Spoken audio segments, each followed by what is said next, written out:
listening to the Betmaker Show. This is the NFL Super Bowl preview for Monday, January 20th, 2020. And now, live from Las Vegas, the host of the Betmaker Show, Brian Blessing.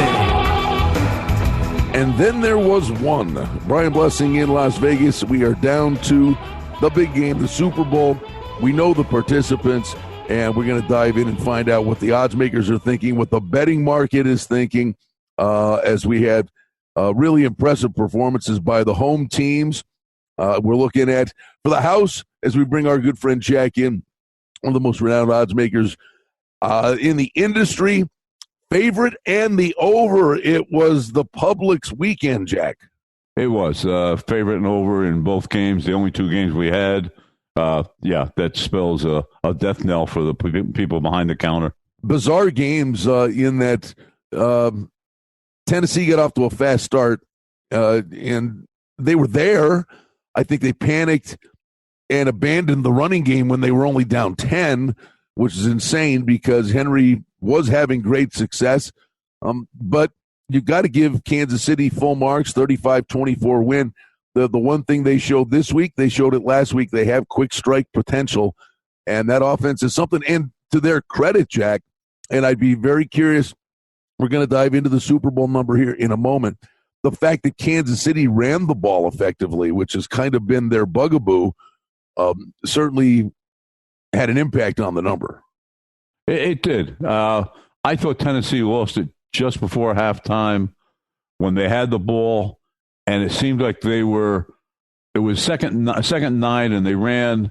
It was like they wanted to get to the 2-minute warning, and they ended up with a 3rd and long, and then they just had too much time to give Kansas City. They went down and scored, had the lead, and they never looked back.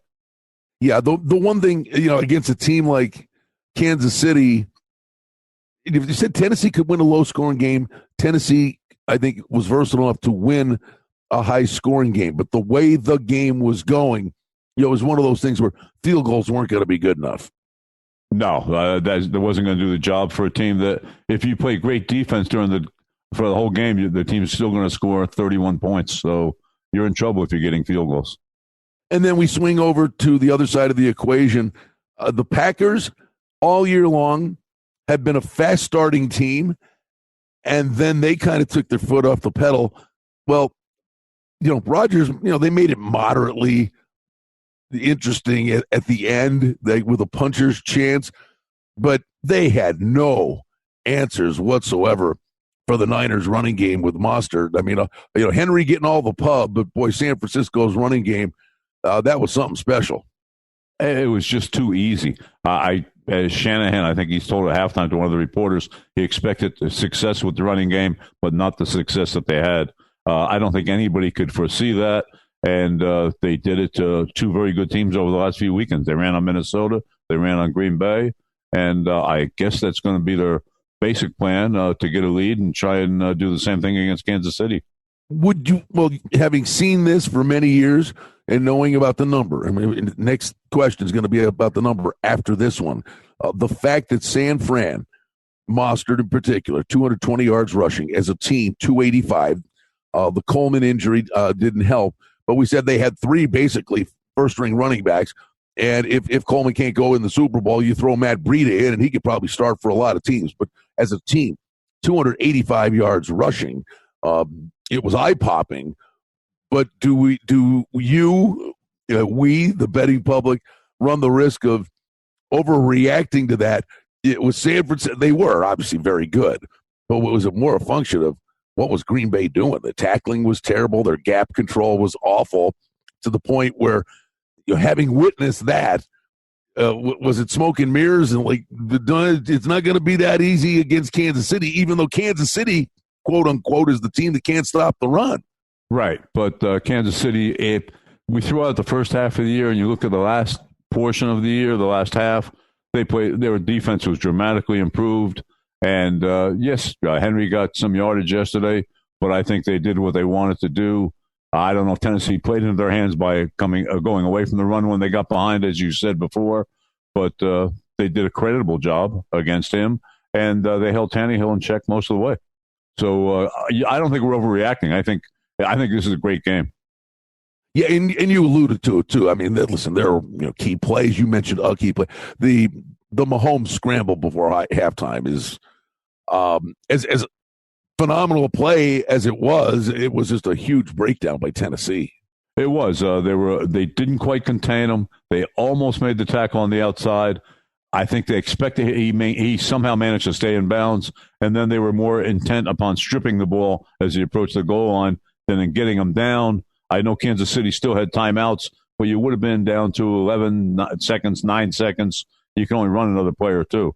Okay, I would find this. I hope the listeners will find this interesting. I spent, as I do kind of every year, at a football gathering I host in Las Vegas, and a respected odds maker.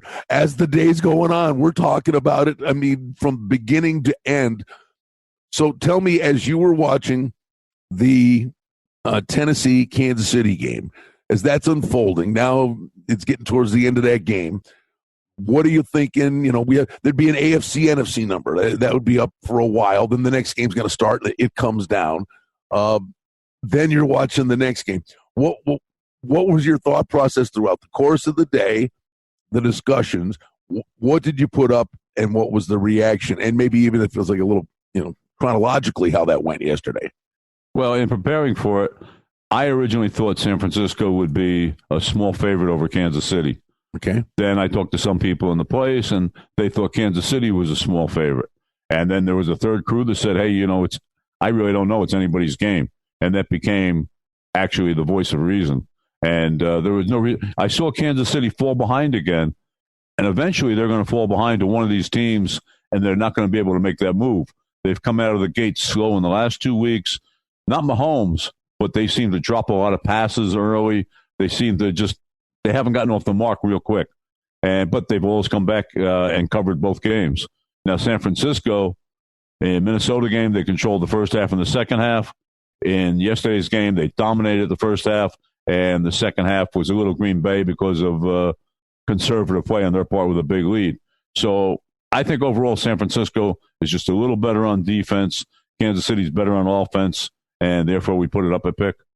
So historically, and how about the total? I mean, from a total perspective. Total, we opened at 51, and it was bet up. Right now we're at 54, under 15, and we haven't received many bets under. And I can understand that, but I think that San Francisco is going to try and run on Green Bay. Much as if Tennessee had been able to not let Mahomes dominate the game and move the ball so easily, they would have kept running, and that game could have been an under, but it wasn't. So, but I think San Francisco may attempt to do that. Betmaker, let's make some money tonight. For outstanding information and special offerings and promotions, we invite you and encourage you to sign up for our newsletter today simply by going to the website at betmaker.com. So, this is a number that's going to be up there for 2 weeks. I would just say, and it doesn't mean anything unless the field becomes, torn up. But I would just throw this out there. This is a guy here that plays horses on a daily basis, and many years playing Gulfstream Park and Calder Racecourse, which is now called Gulfstream Park West, which happens to be virtually in the same complex where the stadium is. And I'm going from memory, Jack, but you may have it at your beck and call. Kickoff is generally like 6:33 Eastern, something along those lines. That every day in South Florida, between 4:30 and 6:30, almost every day, there's this massive pop-up shower that's like this 15-minute deluge, and then the racetrack dries out pretty quickly, but a football field's a different thing, and you never know. And if memory serves, the Indianapolis-Chicago game, the Super Bowl that was played there, was kind of a quagmire. So it's a grass field. You never know. South Florida, I just throw rain out there as you never know, no matter what the forecast says. Oh, no, that's a strong. The weather may say it's going to be great. And as you said, the Colts game, Super Bowl was played like that. And this one, I think it would be a factor, and I think it would favor San Francisco. But counting on it is a different thing. It could be one of those fluky days when it doesn't. Could be a day when it comes before the game and they get a chance to fix up the field. It could come right at that precise time, like you said, and they'll just play through it and hope it dries out for the second half. Yeah, it's just a cautionary tale, but I mean, I don't, it's just a quirk. It's almost, they plan on it every day down there, just before dinner time. And sometimes it's like you said, it's a 10, 15-minute thing. But the funny thing is, though, Jack, when it happens, it's not like a sprinkle. It's like the sky opens up for 20 minutes. Well, it'd be fascinating to see, and really it would be a factor in betting the total. It really would be. I think this total is too high now. I think it will eventually come down. But the knee-jerk reaction from both games going over yesterday and going well over, I think it was just an automatic that people were going to bet it that way when it began. Anything you can call on from a historical perspective, Jack? I'm not asking you to sit there with a homework assignment, just your many years of doing this. Games that are basically this close in terms of almost a coin flip for the big game. Do you remember anything where like these things would run one way or the other, a couple of points? I mean, I can't envision either way it approaches 3. Or is this just basically going to be an odds maker's dream where it's a pinball game or a ping pong game and it's just two-way action nonstop? I think that's the way it'll go. I'm trying to recall now. I believe Carolina and Denver, the number might have moved from 4 to like 6.5. Mm-hmm. When Denver beat them, but that was basically because Manning was shot, and I think everybody knew it. That was that was like his worst year, and he won a Super Bowl. So it was he won the Super Bowl with Denver with that one when he had better years and didn't. Outside of that, I can't recall. Maybe the early days when Frisco would open like 17 and close 20 over San Diego or something like that. But no, generally there's not a whole lot of movement after Sunday night. Okay, and then maybe the one thing that would be, I don't know if unique's the word, but different for you, generally speaking, here in Las Vegas, it's a number, it's up for 2 weeks, steady stream of action. But generally, it's the majority of people that come in for the game arrive Thursday. And you see a real tick up, and different properties will have action, and there'll be the number dancing a little bit, where the larger bets start to surface that Thursday night leading into the game, the really big bets on Friday, and then, of course, there'll be, more big bets over the weekend. But it's Thursday night, Friday morning in Las Vegas where, the 7-figure bets, let's say, start to come in. How about from your perspective in terms of the flow of money and when does it hit you? I think you characterize it very well. I think there's a lot of initial interest on the opening night, and then it's sort of people concentrate on other things because it is so far off. And then as that Thursday gets here, it's just before the Super Bowl, as you said, people are going into arriving in Las Vegas and getting ready to bet it. And I think all of a sudden the appetite is there to let's get the action going, let's do some stuff. Right now, 2 weeks from now, a lot of people don't care about it. But when we get into those last few days, I think it builds up. I think you'll see it Thursday, Friday, and then game day. You see a lot of big bets. When I first got to Las Vegas, the legendary bookmaker Jimmy Vaccaro was a great guy, and he tells this story all the time. It was a Cowboys Steelers Super Bowl, I believe, eons ago, and he may have been. It was on the Strip, and basically. I think Michael Gaughan was out of town and wanted to know what the result of the Super Bowl was, and the line was 4 and the game fell 4. And so Michael, he had to call the boss to tell him what the result was. And Jimmy said to him, well, I got good news and bad news. He says, the bad news is we lost $240,000. And Michael says, what's the good news?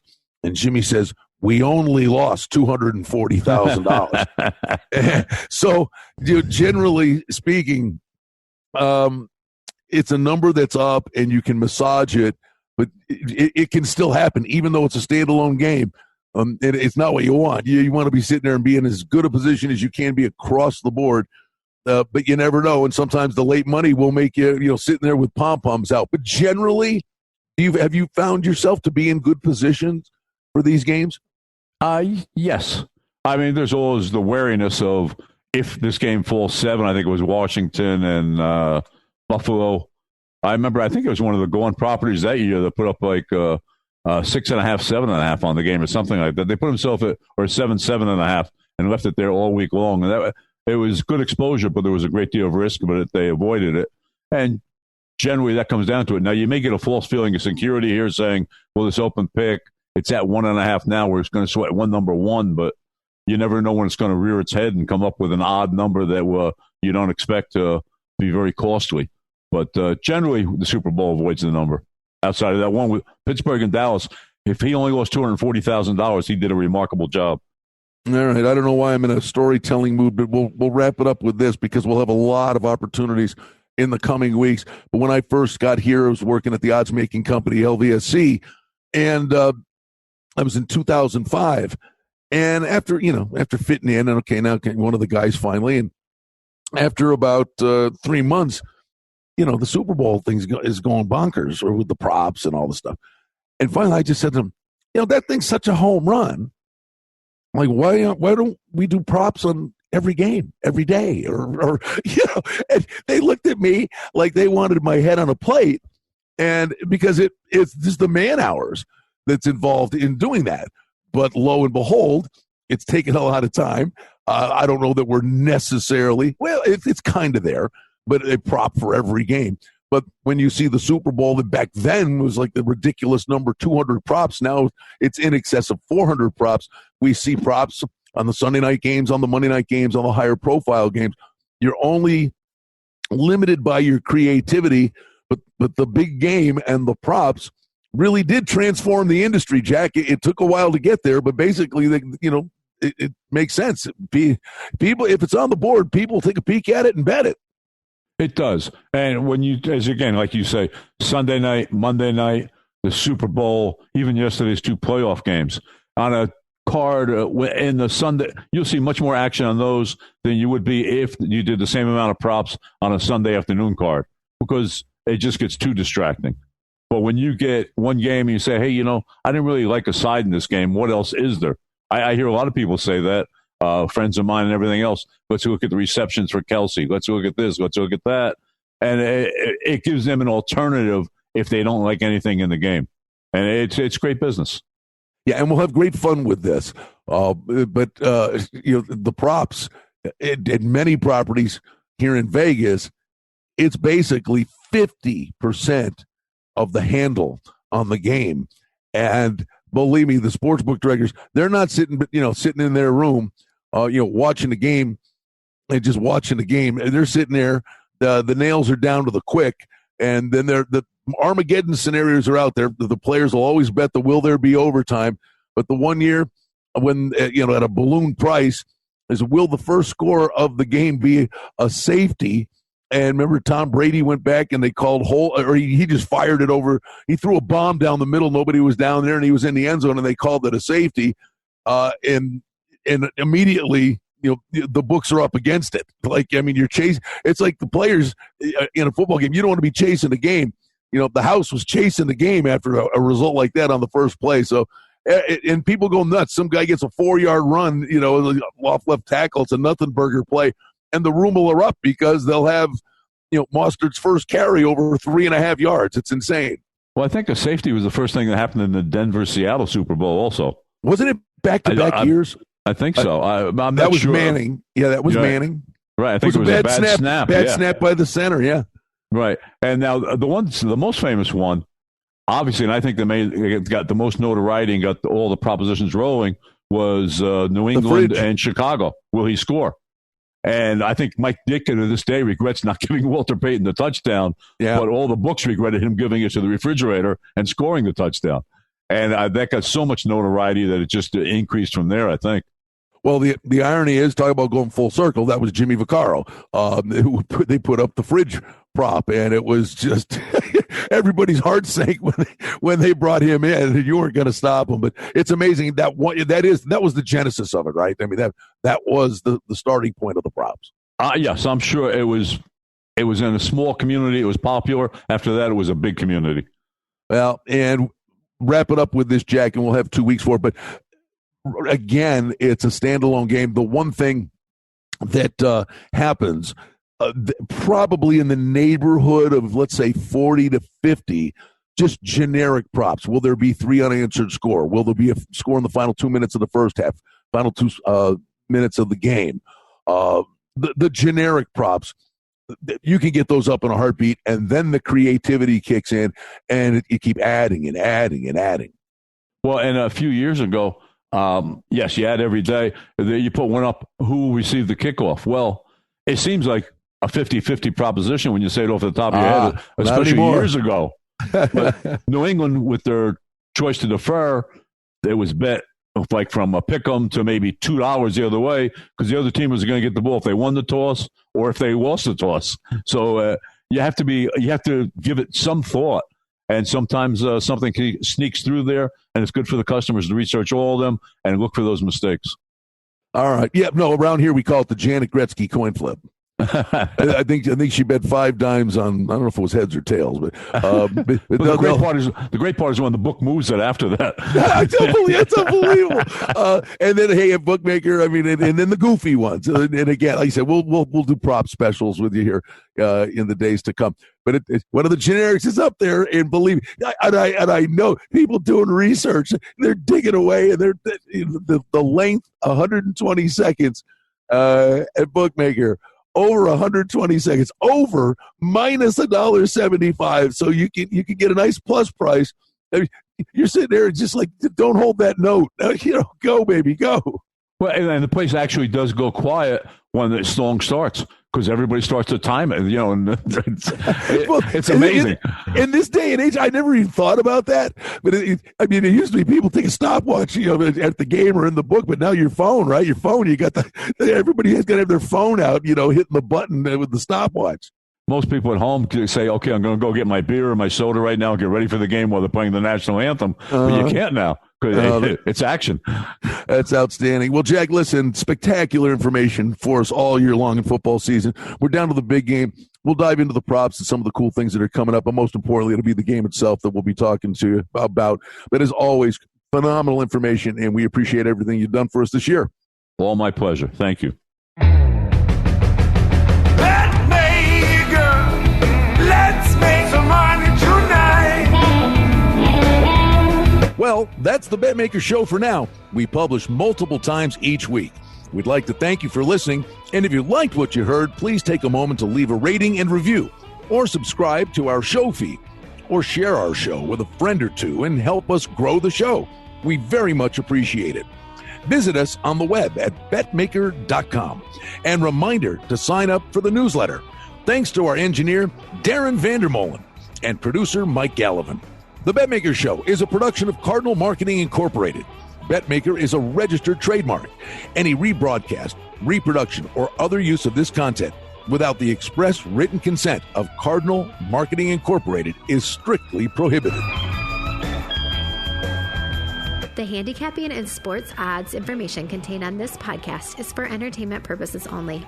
Please confirm the wagering regulations in your jurisdiction, as they vary from state to state, province to province, and country to country. Using this information to contravene any law or statute is prohibited. The podcast is not associated with, nor is it endorsed by any professional or collegiate league, association, or team. This podcast does not target and is not intended for an audience under the age of 18. If you think that you have a gambling addiction, stop this podcast now and please seek help. Gambling and betting on sports is a form of entertainment and should be about having a good time. But when done excessively, it may negatively affect other areas of a person's life, such as their physical and mental health, school or work performance, finances, and or interpersonal relationships.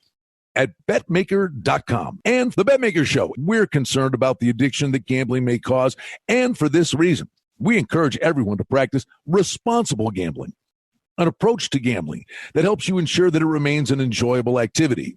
Here are the main principles of responsible gambling. Don't think of gambling as a way to make money. Always gamble with money that you can afford to lose. Set limits and stick to them. Never chase losses. Don't gamble when you're depressed or upset, and create a healthy balance. Always be aware of how much time you spend gambling or thinking about gambling. And do not allow gambling to cause you to miss out on time with family and friends or time spent on other activities you enjoy. By following these guidelines, gambling can be a good time and great entertainment. If you feel at any time that your gambling is taking away from important areas of your life, is causing you stress or depression, or is leading to financial losses that are beyond your control, please reach out for help. Learn more at responsiblegambling.org.